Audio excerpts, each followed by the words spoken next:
దేవుని నామములో అందరికి వందనాలు. ఈరోజు దేవుని వాక్య సందేశం. నేను మిమ్మల్ని గూర్చి ఉద్దేశించిన సంగతులను నేను ఎరుగుదును. రాబో కాలమందు మీకు నిరీక్షణ కలుగునట్లుగా అవి సమాధానకరమైన ఉద్దేశములే గాని హానికరమైనవి కావు. యెహోవా వాక్కు. ఇర్మీయా గ్రంథం 29వ అధ్యాయం 11వ వచనం.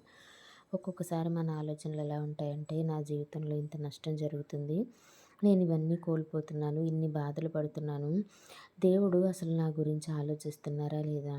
నేను నిత్యము ఆయన్నే స్తుతిస్తున్నాను కదా, ఆయన్నే అడుగుతున్నాను కదా, ఆయన మీదే ఆధారపడ్డాను కదా, మరి ఎందుకు నా జీవితం ఇలా ఉంది? నా జీవితంలో ఎటువంటి ఫలింపు లేకపోతే ఎటువంటి దీవెన లేదు ఎందుకని అని ఆలోచించే వారి కోసం దేవుడు చెప్తున్న మాట ఇది.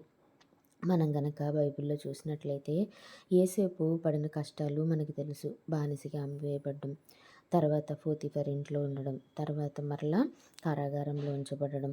మరి ఇవన్నీ దేవునికి తెలియదా అంటే తెలుసు, ప్రతిదీ తెలుసు. అయితే ఆ కష్టాల నుంచే లేకపోతే ఆ పరిస్థితుల నుంచే దేవుడు యోసేపుని ప్రధానిగా చేశాడు, అందరికన్నా హెచ్చింపునిచ్చాడు. అలాగే మన జీవితాల్లో జరిగే ప్రతి ఒక్క విషయం కూడా దేవునికి తెలుసు. మనకి మన జీవితంలో జరిగే ప్రతి ఒక్క పని కూడా రాబోయే కాలంలో మనకి మేలు కలగడానికే జరుగుతుంది అని దేవుడు చెప్తున్నాడు. మనం నమ్మవలసింది, నిరీక్షణ ఉంచవలసింది దేవుని మీద మాత్రమే. ఖచ్చితంగా మనల్ని ఆయన చూస్తున్నారు, మన మొర ఆయన వింటున్నారు అనే నమ్మకాన్ని కలిగి ఉండాలి.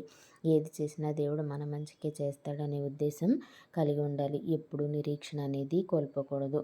మనం చేసేది మనం ఊరికే నిరీక్షణ కోల్పోతాం, సందేహపడతాం, సంశయపడతాం, సణుగుతాం, గొణుగుతాం.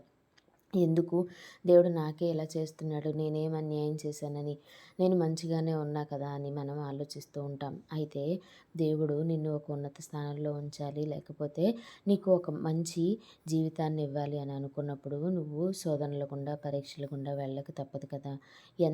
ఇప్పుడు బంగారం ఎంత శోధించబడితే శోధించబడిన మీదట నేను సువర్ణంగా మారేదనని రాయబడినట్లు మనం కూడా మన కష్టాల గుండా లేకపోతే శోధనల గుండా వెళ్తూ ఉన్నప్పుడు మనం ఎదుర్కొన్న పరీక్షలను బట్టే మనం సువర్ణంగా మారడం అనేది జరుగుతుంది కదా. అలాగే దేవుడు మన జీవితంలో జరిగే ప్రతి ఒక్కటి కూడా దేవుడికి తెలుసు అని నమ్మి ఆయన మీద నిరీక్షణ ఉంచాలి అని కోరుకుంటూ వందనాలు.